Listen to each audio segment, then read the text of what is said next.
বাবা, ওহ, আমি আর পারছি না, তাড়াতাড়ি কাজটা করো। আচ্ছা, আর 1 মিনিট, তাই মাল আউট হবে। বিছানার একপাশে চুপচাপ বসে থাকা বাবা হঠাৎ আমার হাতটা তার হাতের মুঠোয় নিয়ে নিলেন। তার আঙুলগুলো ছিল ঠান্ডা আর কাঁপুনি ভরা। আমি থতমত খেয়ে গেলাম। বাইরে তখন মুষলধারে বৃষ্টি শুরু হয়েছে। জানালার কাছে ফোটার শব্দ ছাড়া পুরো ঘর নিস্তব্ধ। বাবার শ্বাসটা আমার গালে লাগছিল, গরম আর ভারী। বিপাশা, তিনি ফিস ফিস করে বললেন, তোর মা, ওকে কিছু বলতে দিস না, যাই শুনিস ওর কথা বিশ্বাস করিস না। আমি পিছিয়ে যাওয়ার চেষ্টা করলাম, কিন্তু তিনি আমার কবজি শক্ত করে ধরে রাখলেন। তার চোখে যে আতঙ্ক দেখলাম সেটা বাবাকে মানায় না। বাবা তো সবসময় নির্ভীক, তিনি কখনো এমন ভঙ্গিতে আমার দিকে তাকাননি। একসঙ্গে সহানুভূতি আর হুমকির এক বিভীষিকা মিশ্রিত দৃষ্টি। কিন্তু বাবা মা তো... কথা শেষ করার আগেই তিনি তার এক আঙুল আমার ঠোঁটে চেপে ধরলেন। চুপ! তার কর্কশ ফিসফিস শব্দে আমার গায়ে কাঁটা দিয়ে উঠল।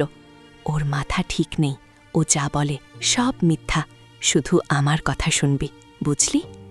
তারপর হঠাৎই তিনি আমার হাত ছেড়ে দিয়ে আবার বিছানায় শুয়ে পড়লেন, যেন কিছুই ঘটেনি। আমি নিঃশ্বাস বন্ধ করে বসে রইলাম। কানের ভেতর নিজের হৃৎস্পন্দনের থকথকানি আর বৃষ্টির শব্দ। জানালার পর্দার ফাঁক দিয়ে দেখা যাচ্ছিল রাতের কালো আকাশ। সেই রাতের পর থেকে বাড়ির বাতাস যেন বদলে গেল। মা আগের চেয়েও বেশি নিস্তব্ধ, চোখে এক অদ্ভুত শূন্যতা নিয়ে বাড়ির কাজ করে বেড়ান। বাবা আগের চেয়ে বেশি সময় দোকানে কাটান, আর বাড়ি ফিরলেই তার চোখে যে সতর্কতা, তা আমার দিকে একটু বেশিই পড়ে। একদিন দুপুরে মা রান্নাঘরে থাকা অবস্থায় বাবা হঠাৎ আমার পিছনে এসে দাঁড়ালেন। আমি বই নিয়ে বসেছিলাম। তোর কাছে কিছু জিনিস রাখব, তিনি বললেন, একটা ছোট কাঠের বাক্স হাতে। এটা শুধু তুই আর আমি জানব, কাউকে বলতে পারবি না, এমনকি তোর মাকেও না। বাক্সটা ছিল ভারী, তালা লাগানো। এটা কি বাবা? প্রয়োজনীয় কাগজপত্র, তিনি দ্রুত বললেন, কিন্তু তার চোখ আমার দিকে তাকানো ছিল না, বারান্দার দিকে। যদি আমার কিছু হয়, তুই এটা নিয়ে তোর ফুপুর বাড়ি চলে যাবি, খুলিস না। কথাটায় আমার গা শিউরে উঠল। কি হবে তোমার? তুমি কোথায় যাবে? বাবা আমার দিকে তাকালেন, দীর্ঘশ্বাস ফেলে। তার মুখে এক অদ্ভুত ক্লান্তির ছাপ। কিছু না মা, শুধু সাবধান থাকতে হয়। তিনি চলে গেলেন, আর আমি সেই রহস্যময় বাক্সটি নিয়ে বসে রইলাম, যার ভেতর কি আছে তার কোনো ধারণা নেই আমার। কয়েকদিন পর স্কুল থেকে ফিরে দেখি মা বসে বসে কাঁদছেন। মা, কি হয়েছে? জিজ্ঞেস করতেই তিনি আমার হাত চেপে ধরলেন। বিপাশা, তোর বাবাকে চিনতে পারছিস তো? প্রশ্নটা শুনে আমার রক্ত যেন জমে গেল। কি বলছো মা? সে যে রাতে তোর ঘরে ছিল, সেটা তোর বাবা ছিল না। মা কাঁপতে কাঁপতে বললেন, তার চোখে আতঙ্ক স্পষ্ট। আমি জানি ওকে। ও ফিরে এসেছে। কে ফিরে এসেছে মা? আমার কণ্ঠ এবার কেঁপে উঠল। মা কোনো উত্তর না দিয়ে বারবার মাথা নাড়তে লাগলেন। তুই পালা, এখান থেকে পালা বাছা। কিন্তু পালাবো কোথায়? বাবা? না, বাবা এখন আমার কাছে আরও রহস্যময় মনে হচ্ছেন। সেই বাক্সটার কথা মনে পড়ল। সন্ধ্যার পর বাবা ফিরলেন, তার হাতে নতুন একটা মোবাইল ফোন। এই নে, তোর জন্য, তিনি বললেন। পুরনোটা দিয়ে দিস। কেন? আমারটা তো ভালোই আছে। দিতে বলেছি। তার গলার সুর হঠাৎ কর্কশ হয়ে উঠল। আমি ভয়ে সরসর করে আমার পুরনো ফোনটা তাকে দিয়ে দিলাম। তিনি সেটা নিয়ে তৎক্ষণাৎ ফ্লোরের টাইলসে আছড়ে ফেললেন, চূর্ণ বিচূর্ণ করে দিলেন। আমি চমকে পিছিয়ে গেলাম। এতে কি ছিল বাবা? তুমি কেন? তোর ভালোর জন্যই করেছি, তিনি কঠিন সুরে বললেন, কিন্তু তার চোখে তখন আতঙ্ক। এখন থেকে শুধু এই ফোনটা ব্যবহার করবি, বুঝলি? রাত নামল আরও গাঢ়ভাবে। বাবা আবারও দোকানে যাবার কথা বলে বেরিয়ে গেলেন, যদিও রাত 8টায় দোকান বন্ধ হয়ে যায়। আমি মায়ের ঘরে গেলাম। তিনি ঘুমিয়ে পড়েছেন, কিন্তু ঘুমের মধ্যেও তার কপালে ভাঁজ, মুখমণ্ডল বিকৃত। আমি ফিরে আসতে আসতে বাবার রুমের দরজা খোলা দেখে ভেতরে ঢুকলাম। সাধারণত আমি কখনো তার রুমে ঢুকি না। টেবিলের ড্রয়ারটা একটু টেনে দেখলাম। নিচে লুকানো ছিল কিছু পুরনো ছবি। একটি ছবিতে বাবা আর এক অচেনা যুবক, তাদের হাত একে অন্যের কাঁধে। যুবকের চোখে এক অদ্ভুত দৃষ্টি, যেন সরাসরি ক্যামেরার লেন্স ভেদ করে আমার দিকে তাকিয়ে আছে। ছবির পিছনে তারিখ লেখা 2005, আরেকটি কাগজে লেখা শাপলাকে ভুলো না, সে সব জানে। শাপলা? কে এই শাপলা? হঠাৎ পায়ের শব্দ শুনে আমি তড়িঘড়ি সব জায়গায় রাখলাম।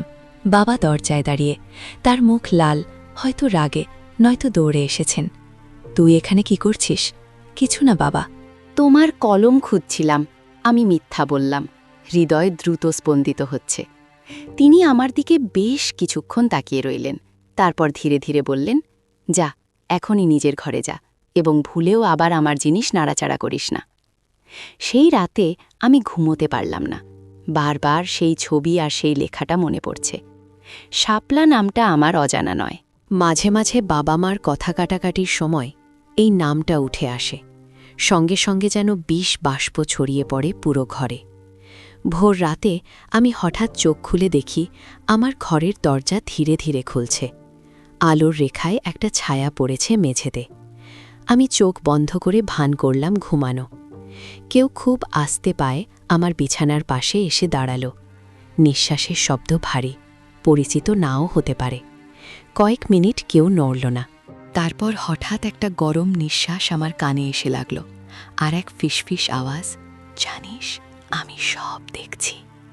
আমি নিশ্চল শুয়ে রইলাম, ভয়ের মাথায় শরীর অবশ। শব্দটা বাবার মতোই, কিন্তু স্বরটা যেন একটু ভিন্ন। কিছুক্ষণ পর পায়ের শব্দ দূরে সরে গেল, দরজা বন্ধ হলো। আমি উঠে বসে কাঁপতে লাগলাম। পরের দিন স্কুলে আমার মনই যেতেছিল না। ফিরে এসেই দেখি মা বাবার সাথে ঝগড়া করছেন। তুমি তাকে নিয়ে আসছো কেন? মা চিৎকার করছেন। ওই রাক্ষসটাকে আবার বাড়িতে ঢুকিয়ে দিলে? চুপ কর, বাবার গর্জন, তুই কিছুই জানিস না। আমি দরজার আড়ালে দাঁড়িয়ে শুনলাম, রাক্ষস? তারা কিসের কথা বলছে? হঠাৎ মা কাঁদতে শুরু করলেন। ও আমাকে মেরে ফেলবে, যেমনটি শাপলাকে মেরেছিলে। কথাটা শুনে আমার পা যেন মাটিতে গেঁথে গেল। শাপলাকে মেরেছিলেন বাবা? আমি পিছিয়ে গেলাম, কিন্তু পিছনেই দাঁড়িয়েছিলেন বাবা। কখন এসছিলেন বুঝতেই পারিনি। তার চোখ দুটো জলজল করছিল। তুই শুনেছিস? তিনি শান্ত কিন্তু ভীতিকর সুরে বললেন, এখন তুইও ঝুঁকির মধ্যে আছিস। কেন? শাপলাকে তুমি কি করেছিলে? আমি কাঁপতে কাঁপতে জিজ্ঞেস করলাম। বাবা আমার দিকে এগিয়ে এলেন, আমার দু কাঁধে হাত রেখে বললেন, শাপলা ছিল আমার বোন, তোর ফুফু, আর সে বিপদগ্রস্ত ছিল। ও আমাদের পরিবার ধ্বংস করতে চেয়েছিল। যা হয়েছিল তা দুর্ঘটনা, কিন্তু তার চোখে সত্যতা ছিল না, ছিল গভীর এক আতঙ্কের ছায়া। এখন যে তোর মাকে ভয় পাচ্ছ, তোর ফুফুই ফিরে এসেছে, নতুন রূপে। সে এখানেই আছে, আমাদের মধ্যেই আছে। আমার মাথা ঘুরে উঠল। বাবা কি বলতে চান তার মৃত বোন ফিরে এসেছে?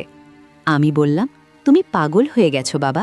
তিনি হাসলেন, এক ভয়ঙ্কর নীরব হাসি।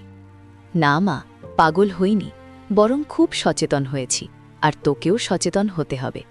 তিনি আমার হাতে একটা চাবি দিলেন। এটা দিয়ে তোর দেওয়া বাক্সটা খুলে দেখ, সব উত্তর পাবি, তবে সাবধান, কাউকে কিছু বলিস না। চাবি হাতে আমি নিজের ঘরে ছুটে গেলাম। বাক্সটা বিছানার নিচ থেকে বের করে তালা খুললাম। ভেতরে ছিল একটা ডায়েরি, কিছু পুরনো চিঠি, আর একটা সাদা খামে বেশ কিছু ফটো। প্রথম ফটোটা দেখেই আমার নিঃশ্বাস আটকে গেল। তাতে বাবা আর সেই অচেনা যুবক, কিন্তু এবার স্পষ্ট।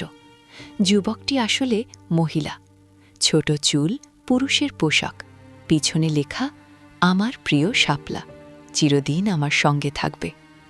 আর একটা ফটোতে সেই শাপলাই, কিন্তু মেলি পোশাকে, একেবারে মায়ের মতো দেখতে। না, ওটা মা নন। চোখ নাক মিলে গেলেও ঠোঁটের কারুকাজ ভিন্ন। চিঠিগুলো বাবার হাতের লেখায়। সেখানে এক গভীর, অন্ধকার ভালোবাসার কথা লেখা, যা ভাই বোনের সীমা অতিক্রম করে গেছে। আর ডায়েরিটা ছিল শাপলার। শেষ পাতায় লেখা, সে আমাকে খুন করতে চায়, কারণ আমি তার সবচেয়ে বড় গোপন কথা জানি। সে বিপাশাকে নিয়ে আসেনি, সে তাকে চুরি করেছে। আমার হাত থেকে ডায়েরি খসে পড়ল। চুরি করেছে মানে আমি তাদের সন্তান নই। বাবা কি আমাকে চুরি করেছেন? ঘরের দরজা খুলে বাবা ভেতরে এলেন। আমার হাতে ডায়েরি দেখে তার মুখ সাদা হয়ে গেল। তুই তুই পড়ে ফেলেছিস সব? আমি কি চুরি করা? আমি চিৎকার করে জিজ্ঞেস করলাম, শাপলাকে? আমার আসল মাকে? বাবা দরজা বন্ধ করে দিলেন। শাপলা ছিল আমার যমজ বোন। তিনি ক্লান্ত কণ্ঠে বললেন, আমরা বিভ্রান্ত ছিলাম। খুব বিভ্রান্ত। সে গর্ভবতী হয়েছিল, কিন্তু সন্তানটিকে কেউ দেখতে পারত না। তুই সেই সন্তান। আমার বিশ্বাস হচ্ছিল না। তাহলে মা? তোর মা শাপলাকে সব ক্ষেত্রেই প্রতিস্থাপন করেছিল। ভালোবেসে বিয়ে করেছিলাম, কিন্তু শাপলা, সে ফিরে আসতে থাকে, তোকে নিয়ে যাওয়ার হুমকি দিত। একদিন দুর্ঘটনায় সে মারা গেল। তুমি তাকে মেরে ফেলেছ, আমি নিরেট স্বরে বললাম। বাবা চোখ বন্ধ করলেন। তুই যদি বলিস আমি তোমাকে খুন করব, আমি কাউকে হারাতে পারবো না, বিশেষ করে তোকে না। কিন্তু আমি তাকে আর ভয় পাচ্ছিলাম না।